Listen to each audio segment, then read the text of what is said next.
और टैली बंद करना मीन्स टू क्विट टैली। आइए सबसे पहले हम आपको सिखाते हैं टैली ERP9 को स्टार्ट करना।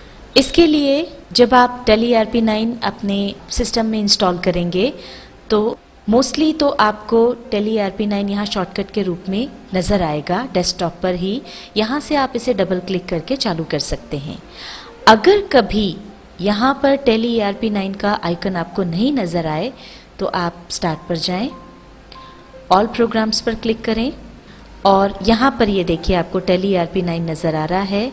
इसके साइड में जो मेन्यू है वहाँ पर टैली ERP9 पर जा कर के क्लिक कर दें और ये देखिए टैली ERP9 खुल गया।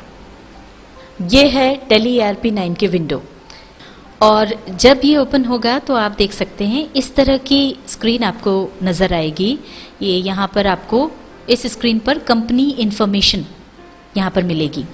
हो सकता है कि जब आप टैली ERP9 ओपन करें तो आपको इस तरह की स्क्रीन न मिलकर कुछ अलग तरह की स्क्रीन नज़र आए।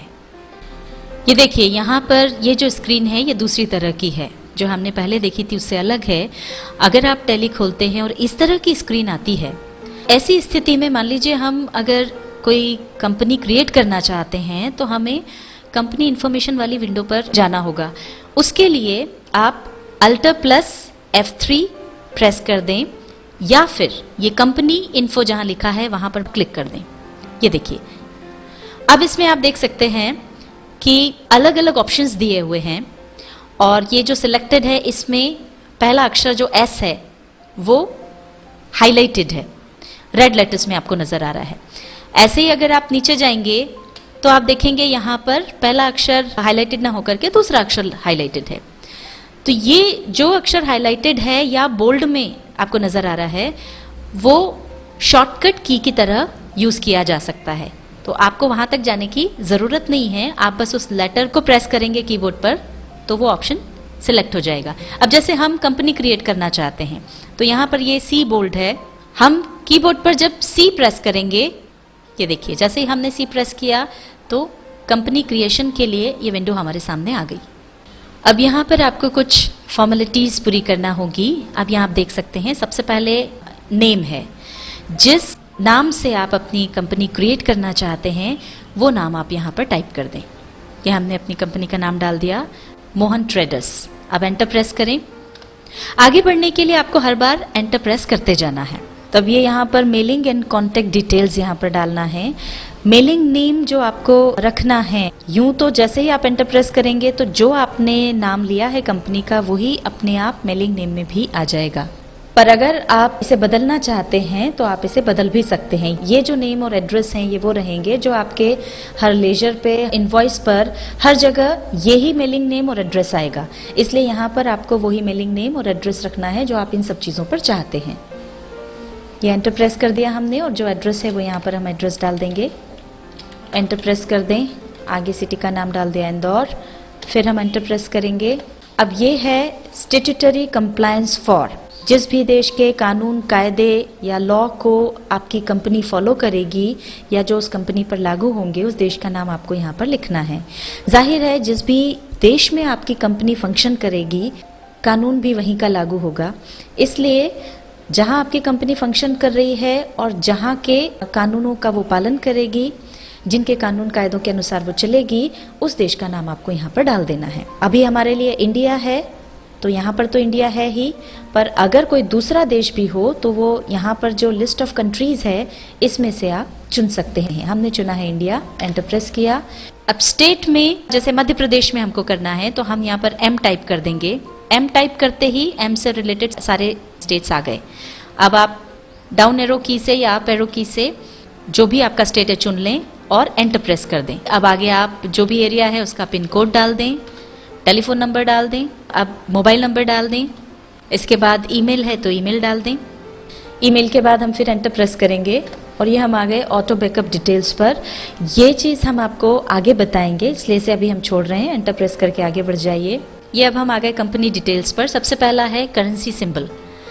अब यहाँ पर आप देख सकते हैं कि ये रुपीस के लिए जो सिंबल है वो यहाँ पर अपने आप आ गया है क्योंकि हमने देश इंडिया चुना है। उसके बाद आगे बढ़ जाएं। अब यहाँ पर देखिए जो दूसरा ऑप्शन है मेंटेन, यहाँ पर आपको इन दो में से एक चुनना है। जब हम कंपनी क्रिएट करते हैं तो यहाँ पर दो ऑप्शन आपको मिलेंगे, अकाउंट्स ओनली और accounts with inventory. Accounts only में अगर आप केवल राशि जानना चाहते हैं कि कितने का माल आपने बेचा है और कितने का माल आपने खरीदा, केवल इतना ही आप अगर हिसाब किताब रखना चाहते हैं तो हम चुनेंगे अकाउंट्स ओनली।